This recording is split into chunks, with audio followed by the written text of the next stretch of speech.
Good morning, children. Good morning, ma'am. Okay, only one student said good morning. What about others? It's not good morning. Morning, ma'am. Okay, so last class we have seen the memory units. So will I ask Donna, tell me what are the different units of memory? 1 bit, What is the main unit? Like we say atom in chemistry. What is the major bit, unit? Yes, bit, very good. So a bit means Z. It is the smallest unit. yes, it can be either Zero or 1. 0 or 1. Very good. So 0 stands for Low voltage, and 1 stands for high voltage. very good. So after that, after the bit, what is the next one? Next unit, Meenakshi? Byte. Byte. So what is a byte? 1 byte is equal to 8 bits. 8 bits. So how many combinations are possible for 1 byte? 2 raised to 8. 2 raised to 8. Very good. Then next one, Amal.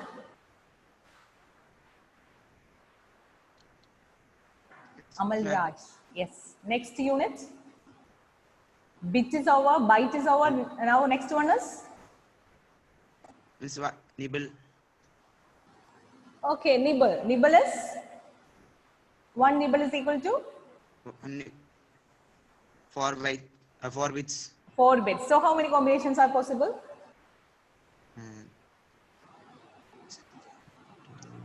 2 raised to 4.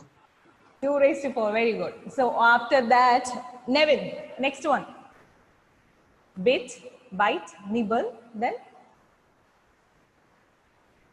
1 kilobyte. 1 kilobyte. 1 kilobyte is equal to 1 kilobyte. 1000 byte. Yes or no? 1000 byte. Is it 1000 byte or 1024 byte? Okay, 1024 byte. Then 1024 byte is equal to 1 byte, 1 megabyte. 1 megabyte. Then 1024 megabyte is equal to 1 gigabyte. 1024 gigabyte is equal to 1 terabyte. 1 terabyte, and so on. So nowadays we have the hard disk capacity comes in terabytes, modern systems. Otherwise we have gigabytes. Okay, so we will continue with our that particular chapter.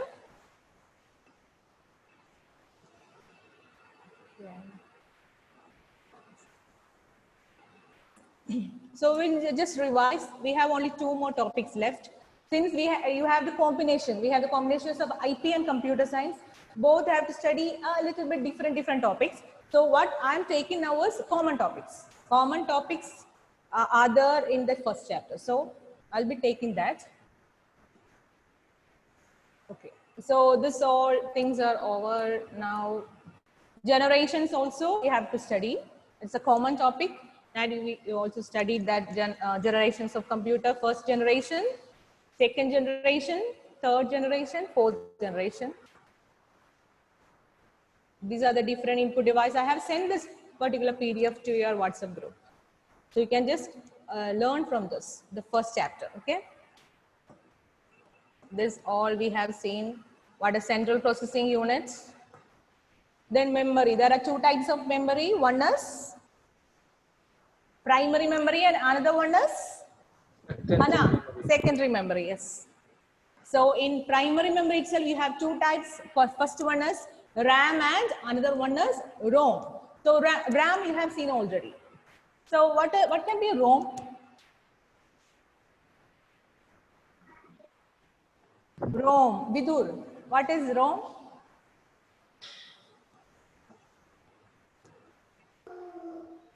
Random. Random. Random. I forgot that. RAM is random access memory. ROM is read-only memory. What is the full form? Read-only Read-only memory. memory. So I have told you about a firmware, right? Software, hardware, firmware. ROM is an example of a firmware. So what is a firmware? Anjo.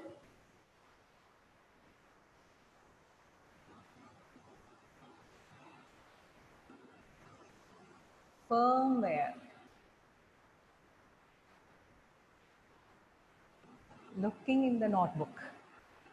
Okay. Who can say? Dia. What is a firmware? Firmware is a specific software. What is specialty of that software? Software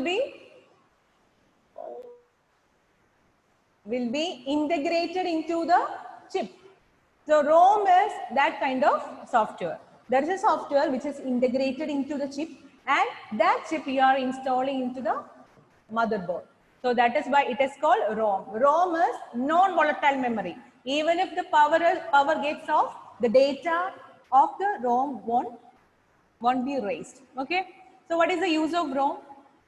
Shivani, why you are using ROM chip in computer?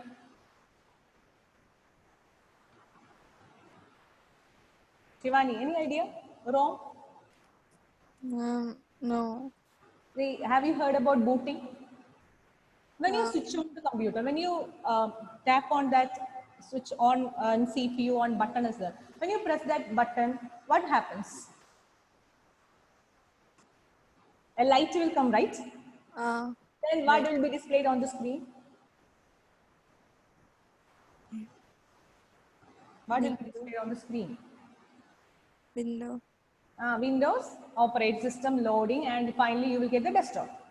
So that is very, very fast it is. Actually, in between one more checking is there, it is checking for the hardware.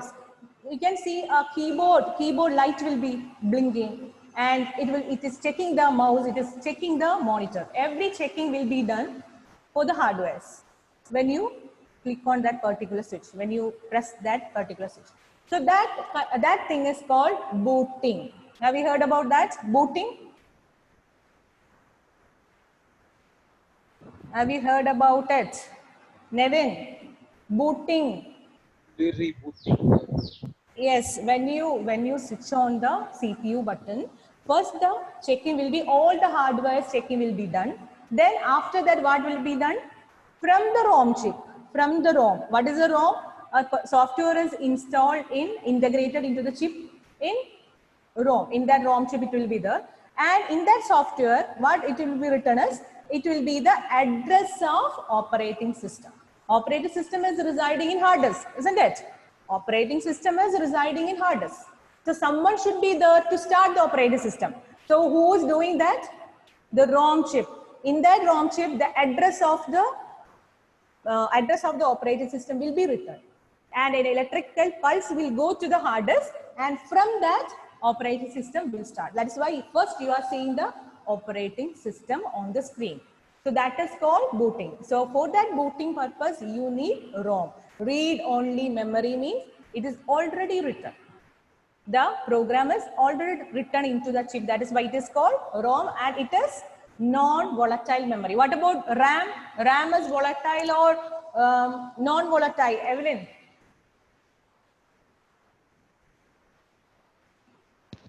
Volatile. Volatile. What is the meaning of volatile?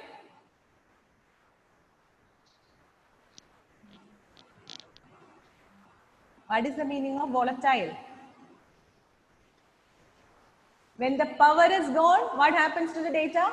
All the data will be erased. That is the meaning of volatile. Non-volatile means it will be there even if there is no power. The data will be permanent. It's a permanent memory. Non-volatile. Understood, Evelyn? Okay. So ROM is a non-volatile memory, and it is used for booting. Suppose there is some problem came with the ROM. Then what happens? Will the system work? Will the system work? Reina, unmute. Will it work? No. What do you think?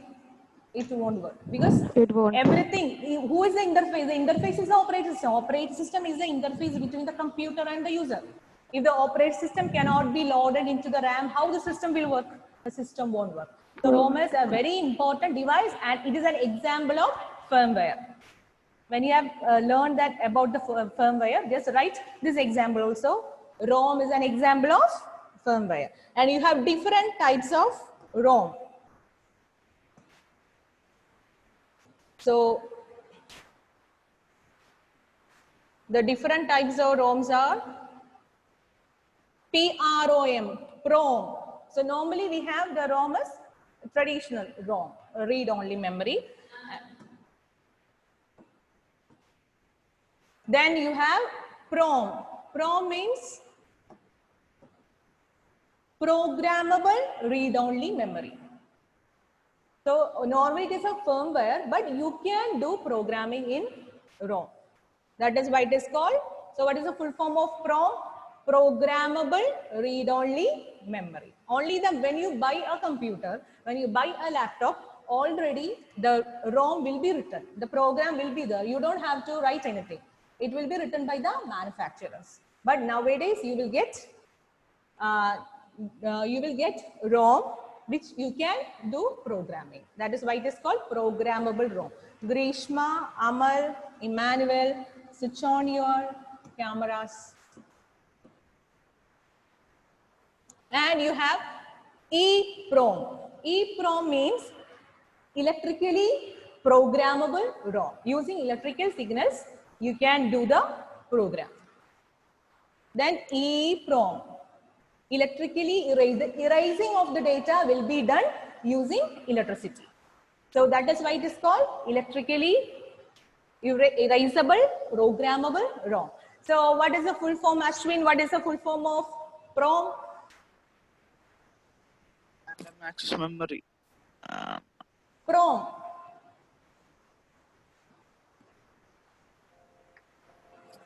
Hello?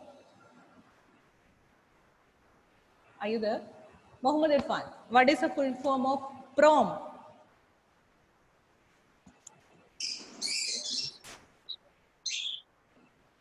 Hello? Yes? Again, no answer. Emmanuel, what is the full form of PROM?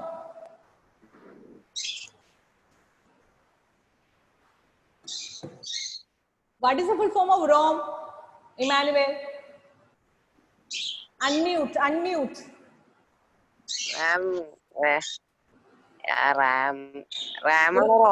ROM. Read only memory. Read only memory. Emmanuel, speak in English. ROM is read only memory. Read only. PROM means programmable. Yes, very good. Programmable. Read only memory. We have to study only about what is ROM, what is, you can do the programming in ROM. That's it. You don't have to study EEPROM and all. So ROM is a, what kind of memory, Mohammed Adin? Volatile or non-volatile? Once again. Volatile. ROM. Non-volatile. Don't get confused with RAM and ROM. RAM is volatile memory. When the power is gone means all the data will be erased. RAM, random access memory. ROM is read-only memory. It is a non-volatile memory. Understood? Now again I am asking you a question. What is ROM? It is Michael. What is it volatile or non-volatile? ROM, non-volatile. Non-volatile. What is the full form of ROM?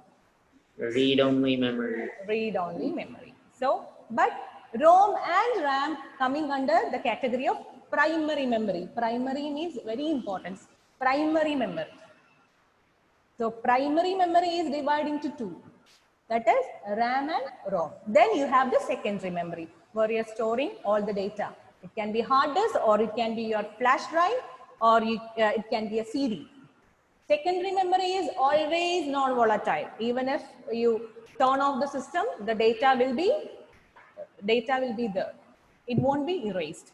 Now clear the difference between RAM and ROM and volatile and non-volatile?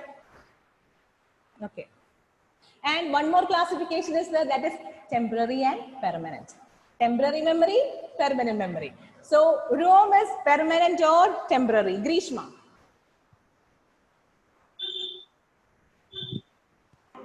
Yes, ma'am. ROM is permanent memory or temporary memory? Permanent. Permanent memory, very good. So ROM is permanent. All the secondary storage devices such as hard disk and CD, everything coming under the classification of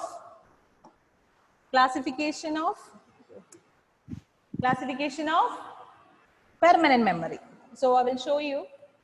There are lots of classifications, so don't get confused with the classifications.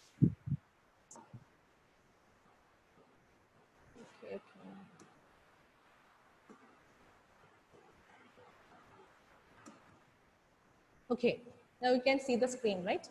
So the main thing is memory. I think still confusion is there. So memory. And the first classification is, you have certain classification. One is, here it is temporary, sorry.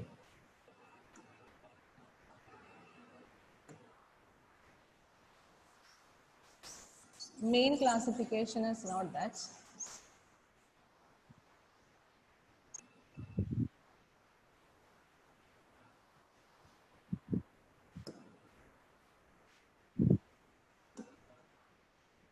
The main classification is primary and secondary. So primary and secondary. In primary and secondary, what are the different primary memories? Tell me, what are the different primary memories? Yes, Muhammad Irfan, primary memory. You have RAM and ROM. Both are primary memory, isn't it? Oh. So primary itself, you have two classifications. One is temporary and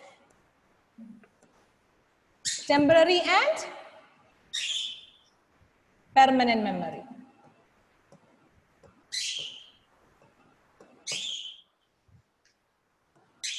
Okay, here you have only one classification, that is permanent. Yes. And in temporary, it is coming, which one? Your RAM. Here, what is that? What is here? Nevin?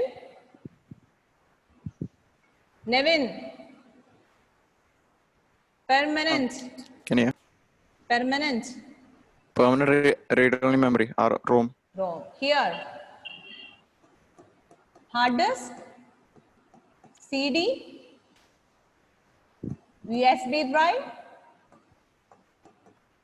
etc.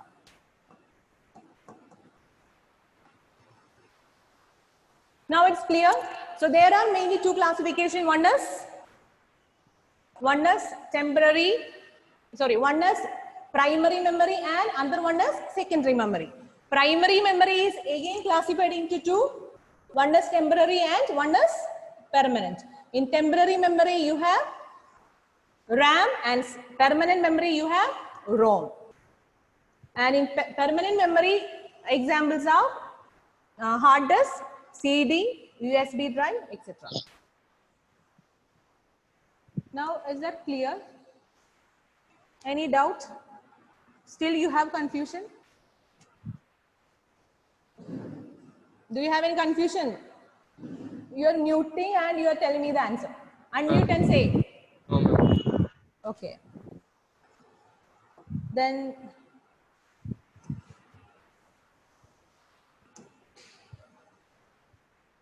we'll continue with the next topic, that is, and we were seeing about secondary memory. Also we have seen already different hard disk, floppy disk, memory cards, external hard disk and Blu-ray disk.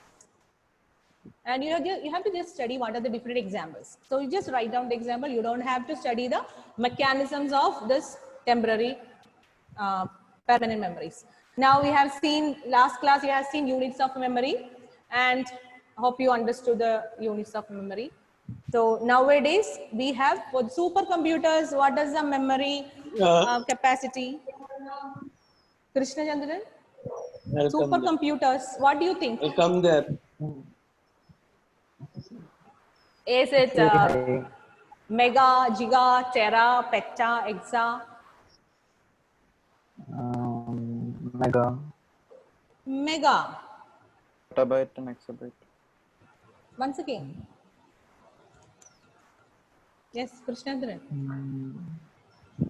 Supercomputers. Megabyte. It is Mega. mega. What is your laptop? You are using a laptop, right? What is the hard disk capacity of your laptop? Is it in mega? Not terabyte. 1 terabyte. Your hard disk capacity. Yeah. Oh, very good. So how can be a supercomputer hard disk capacity is mega then? Which is bigger, mega or tera? Sorry. So as for a supercomputer, the hard disk capacity is? You have a laptop for personal use and you have 1 terabyte. So think about a supercomputer. So Gigabyte or one of this. yeah. This is in ascending order. So this is the maximum 1 yottabyte. Now, after 10 years, you will have more classifications. Okay. So don't get confused with this mega, tera, and peta, and exa, all the things. So you have 1 gigabyte, right? So what is the processor you are using? Again, Krishnendra? i3. Is it i3? What is the laptop? Is it Dell? HP. HP. Okay. So very good. So nowadays, I haven't seen any laptop with 1 terabyte capacity. So you can store lots of data inside that. And this types of computer also you have seen, that is analog computer, isn't it? That we have seen all this in previous classes. Digital computer and hybrid computers. Then mainframe, mini computer, that also we have seen. So I just want to tell you one more thing, that is speed. I have told you about the speed. See in CPU, how can you say the speed of the CPU? Krishnandran again, what is the speed of your system, laptop? Have you checked? 3.20 gigahertz. Gigahertz. Hertz. So how this unit came heads? What is the heads? Science students, tell me. Whose unit is that? Heads. Unit of Frequency. Yes, very good. Unit of frequency is hertz. Here, hertz means not that frequency unit. Here, in CPU, there is an internal clock. What is called? Internal clock. Like your normal clock, there is an internal clock. And there will be clock pulses. So, according to the speed of the clock pulse, we will calculate the speed of the CPU. How many clock pulse a CPU can process in 1 second? That is the speed of the CPU. So, Krishnandra, again you tell me 3 gigahertz. 3.20. 3.2 gigahertz. In that speed per second, it can calculate, it can do the processing. When the number of heads increases, the CPU speed also increases. Understood? Lydia, how you find out the speed? It is actually 3.2 gigahertz is the speed of Speed of the is the number of clock pulses. Clock pulses means what? In each clock pulse means data. The electrical signals are considered as clock pulse. That many electrical signals or data it can process per second. Okay, so that is called the speed. So listen,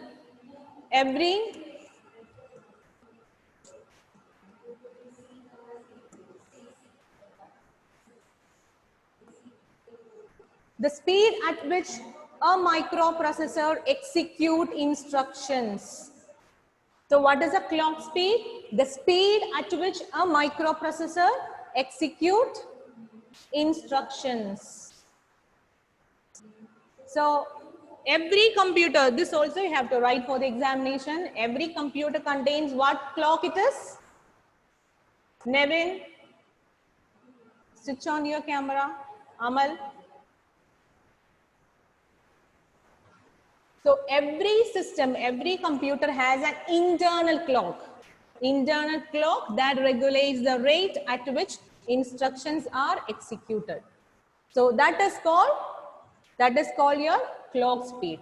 So normally the unit is either in megahertz or gigahertz. So which is bigger, megahertz or gigahertz, Amal? Gigahertz. Gigahertz. So your CPU speed is gigahertz, means that is a good speed for your CPU. And last class also I told you about the different bits of microprocessor. So you have 16-bit microprocessor and you have 32-bit and you have 64 and 128. Again, Krishnendran, what is your processor? Is it 64? 64. So what is the meaning of 64-bit processor? Achyut.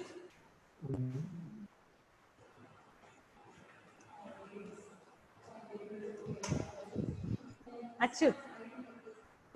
Our processor speed of our processor. No, it is not the speed of processor. Actually, we are finding the speed of processor. We can calculate the speed of the processor, but Amount it of is data not can hold at a time. Who told?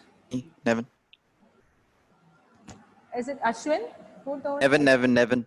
Once again, Nevin. Ma'am, how much data it can store at a time? Yes. Store where? Is it in RAM or hard disk? In hard disk, right? I guess. No. Last class I have just mentioned the name of that. CPU has something called a temporary place to store everything. What is that thing called? It is called register. CPU has a temporary storage place called register. What is the size of the register? That is the name you can see. 64-bit processor means the register size is 64-bit. It can address what is the combination? It can address 2 raised to, very good, 2 raised to 64 combinations. It can address. So at a time, that many processing it can do from the memory. So from that you can understand the speed also. That is correct, what you told is correct. But 64-bit means it's not the speed, it is the capacity of the register in CPU. So 64-bit means at a good speed. Nowadays you can see 128-bit processor. That means the speed will be very high. So 128-bit example processor is, can you say, Ashwin? i3 and i5 have a 64-bit processor. What about 128? i7. Yeah, i7, very good. i7 is a 128-bit processor. That means it is very, very, very fast when you compare with i5 or i3. And coming years you can see i10, i20 like that. So the speed will increase if the addressing capacity is more, the register. So the register Size is 64 bit. It is not the speed. It is not taking from the hard disk. It is taking from the for temporary operation. It is taking the space is called Vidur.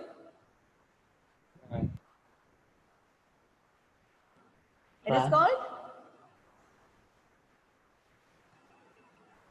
Vidur.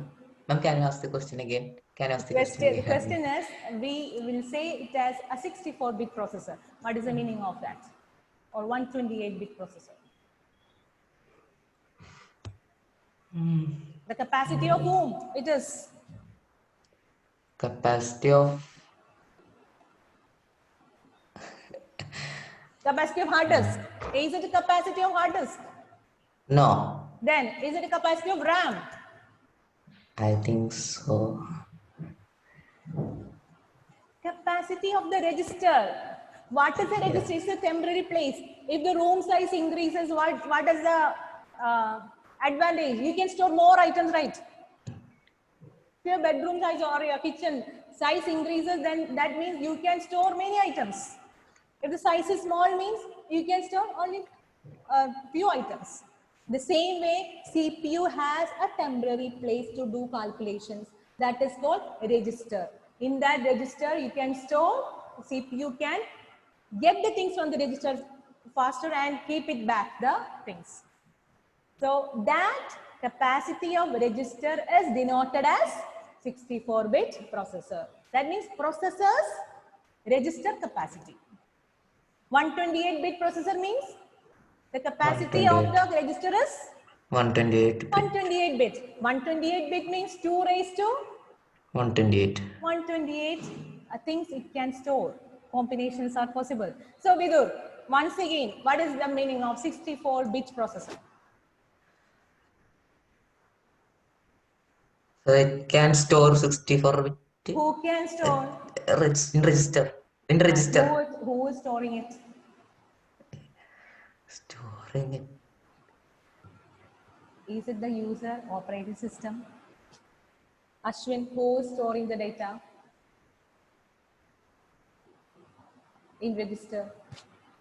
Ashwin Binal. Yes, ma'am. Who is storing the data?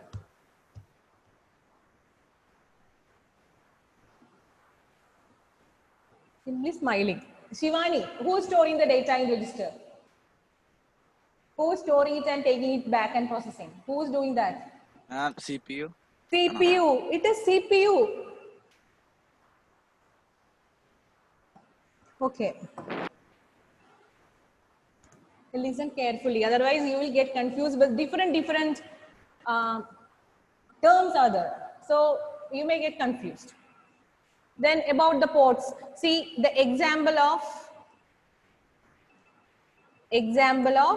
128-bit processor is Intel Core i7 processor. Okay. Then 16-bit microprocessor example is there is a processor long ago that is called 8086 processor. Again, made by Intel. Company is Intel. 32-bit microprocessor is Intel 80386 processor, Intel 80486 processor. We won't say it as 8086. We'll call it as 8086 or 8086 processor.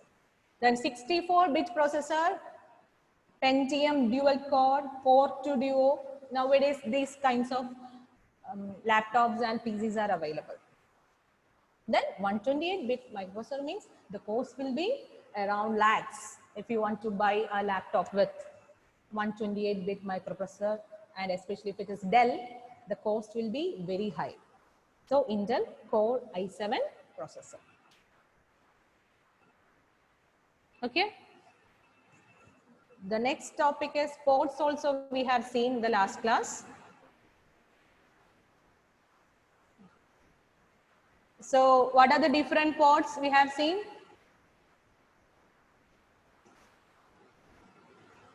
What are the different ports? Who will say? Muhammad Irfan, Dia, Adul KK. Different ports. Serial port, Very good. parallel Serial port, port, yes. USB port, VGA Serial port. port and parallel port is, it's one classification. Okay. One classification is serial port and parallel port. What is the meaning of serial port? Memory is used for old computers. All computers, and also this printer is using a serial port. It can't take much of data. Serial means at a time, one data at a time. Parallel ports means simultaneously multiple data can be sent. So these are the two main classification. And in parallel port, these examples comes. What are the different examples? USB port, USB port, VGA port. VGA. What is the use of VGA port? Ma'am, to connect the monitor and stuff like that. Yes, monitor. You can connect to the other. Okay, next one. Then power connector, Power connector. Firewire port, Yes. modem port, Ethernet port. Yes. There's one more port, that's HDMI port. What can be the use of that HDMI? HDMI for I don't know, to videos and stuff. If you want to connect your TV to laptop, Yeah. then which port you will use? HDMI. HDMI port. So one more port is that is called HDMI port. And for US, that is clear, right? Ports, the different ports you have to study. And that's all about the basics of computer in this, the first chapter. You can't say it's first chapter, it's coming in both the chapters. Since it is IP and CS combination, students are here. The common topics that you have to know. If someone asks you what is the capacity of your hard disk capacity and what is the meaning of that, you should be able to give the answer since you are computer. Even it is IP and computer science, two names are there, but both you are studying computer science as a topic. Okay, so that's all about this particular chapter. Next chapter, next day I will be starting with Python. Python, that's the programming language. You have to study both IP and computer students. Okay. Now, any doubt in this, Vidur, any doubt in volatile and non-volatile memory? Should I ask you again? Tell me example of volatile memory. Volatile is? Volatile. Think and tell me, yes. Volatile. Yes. Volatile. So don't get confused. Think. Volatile. Data won't be there if the power is off. That is RAM. It is RAM. Very good. Non-volatile. Meghna. ROM. ROM. Very good. Primary memory. Hana.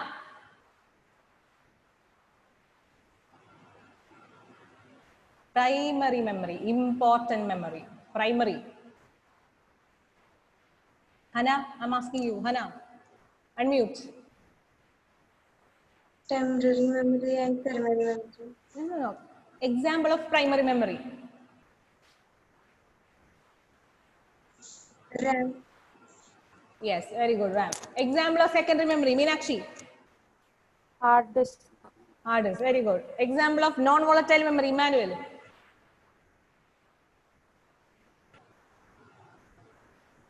Hard disk, CD. Okay, very good. Krishnendran. Example of primary. Primary, RAM, ROM. Primary memory, RAM and ROM. Okay, very good. Another example of secondary memory, Lydia. Secondary memory. USB drive. USB drive. Very good. So no more confusions, right? Okay. So the examination also, don't get confused. Here you write the correct answer. Okay. That's all for today. I'll see you in the next class. Bye-bye. Take care. Thank you.